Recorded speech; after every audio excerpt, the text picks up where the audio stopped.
क्या आप जानते हैं कि पाम संडे वाले दिन खजूरी रविवार को यीशु मसीह यरूशलेम में क्यों आए थे? यीशु मसीह को यरूशलेम में लेकर आने का परमेश्वर का क्या मकसद था? इसका नाता उस समय से था जब परमेश्वर ने इजराइलियों को मिस्र की गुलामी से आजाद किया था। जब इजरायली लोग मिस्र में गुलाम थे तो परमेश्वर ने मूसा नाम के एक व्यक्ति से कहा कि मिस्र के राजा यानी फिरौन से जाकर कह कि मेरी प्रजा यानी इजराइलियों को मिस्र देश से निकल जाने दे। पर फिरौन इजराइलियों को आजाद करने से इनकार करता है और इसीलिए परमेश्वर फिरौन के देश मिस्र में 10 भयानक विपत्तियां भेजता है। जब 9 विपत्तियां पूरी हो गई तब भी फिरौन इजराइलियों को आजाद करने के लिए माना नहीं और तब परमेश्वर मूसा को बताता है कि अब वो 10वीं विपत्ति मिस्र में लेकर आएगा और इस 10वीं विपत्ति के बाद फिरौन इजराइलियों को मिस्र से निकल जाने देगा। परमेश्वर ने कहा कि 10वीं विपत्ति ये होगी कि मैं आधी रात को मिस्र देश में से होकर जाऊंगा और फिरौन से लेकर उसके दास और दासियों के पहलोठे बच्चे वरन पशुओं तक के सब पहलोठे मार दूंगा। अब इन वचनों को बड़े ध्यान से सुनिएगा। परमेश्वर ने इजराइलियों से कहा कि हर एक परिवार एक एक मेमना कुर्बान करे और उस मेमने के खून को अपने दरवाजे की चौखट और दोनों अलंगों पर लगाए और सुबह होने तक कोई घर से बाहर ना निकले, क्योंकि यहोवा रात को मिस्र देश में से गुजरेगा और मिस्रियों के पहलोठों को मारता जाएगा। पर जिस घर के बाहर मेमने का लहू लगा होगा उस लहू को देखकर परमेश्वर का दूत उस घर को छोड़ देगा और परमेश्वर उस घर को लांघ कर चला जाएगा। और इस तरह मिस्रियों के घरों में तो पहलोठों की मृत्यु होगी, पर इजराइलियों के घरों में उस मेमने के लहू के कारण कोई मौत नहीं होगी। परमेश्वर ने इजराइलियों से कहा कि वे इस दिन को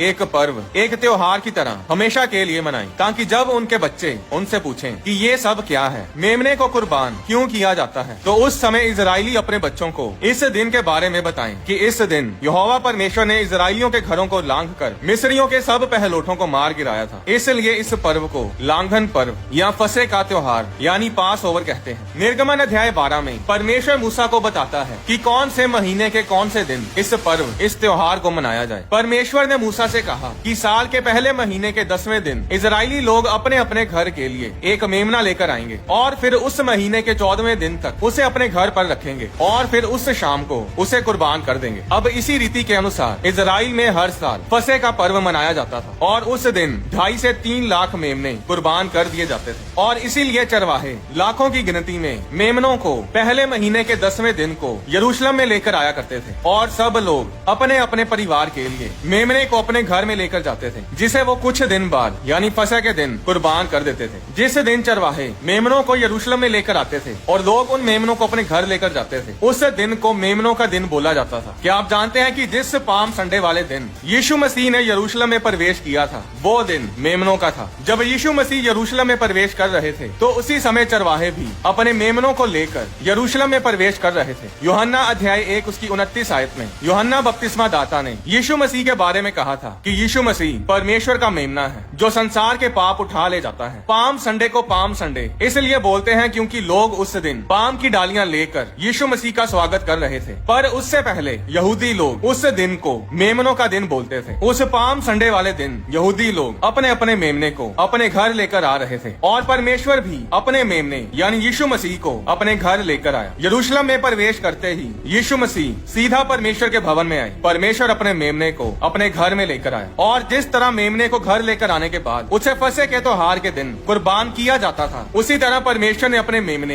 यीशु मसीह को फसह के त्योहार वाले दिन क्रूस पर कुर्बान किया। क्या आप जानते हैं कि फसह के त्योहार वाले दिन मेमनों को कितने बजे कुर्बान किया जाता था? पूरे 3 बजे। और परमेश्वर ने भी अपने मेमने यीशु मसीह को पूरे 3 बजे क्रूस पर कुर्बान किया। मत्ती अध्याय 27 उसकी 46 आयत में इसके बारे में लिखा है, तीसरे पहर के निकट यानी दोपहर 3 बजे यीशु ने बड़े शब्द से पुकार कर कहा, एली एली लामा शबक्तनी, अर्थात हे मेरे परमेश्वर तूने मुझे क्यों छोड़ दिया। 50 आयत में लिखा, तब यीशु ने फिर बड़े शब्द से चिल्लाकर प्राण छोड़ दिए। हर एक घटना जो यीशु मसीह के जीवन में हुई वो पहले से ही परमेश्वर ने तय की हुई थी। सैकड़ों साल पहले की गई भविष्यवाणियां यीशु मसीह के जीवन में पूरी हुई। आज तक कोई ऐसा शख्स पैदा नहीं हुआ जिसके जन्म लेने से पहले उसके बारे में भविष्यवाणियां की गई हो कि वो कब पैदा होगा, कहाँ पैदा होगा, उसकी मौत कैसे होगी और वो कैसे जी उठेगा। जितने लोग इस धरती पर पैदा हुए उन सब के जन्मदिन और मरण दिन तो है, पर जी उठने का दिन सिवाय यीशु मसीह के किसी का नहीं, क्योंकि सब मरे पर जी उठा कोई नहीं। बाइबल में लिखा है कि यीशु मसीह ही मार्ग, सत्य और जीवन है। आप कोई अच्छे काम करके इंसान नहीं बने और बुरे काम करने पर आप किसी अगले जन्म में कोई जानवर, कोई कुत्ता बिल्ला नहीं बनेंगे, क्योंकि इंसान सिर्फ एक बार ही जन्म लेता है। मरने के बाद कोई दूसरा तीसरा जन्म नहीं होता। बाइबल में इब्रानियों अध्याय 9 उसकी 27 आयत में लिखा, मनुष्यों के लिए एक बार मरना और उसके बाद न्याय का होना नियुक्त है। मरने के बाद इंसान या तो स्वर्ग जाता है या फिर नर्क। बाइबल में लिखा है कि जो कोई यीशु मसीह का नाम लेगा वो बचाया जाएगा, वह नाश नहीं होगा, वह नर्क में नहीं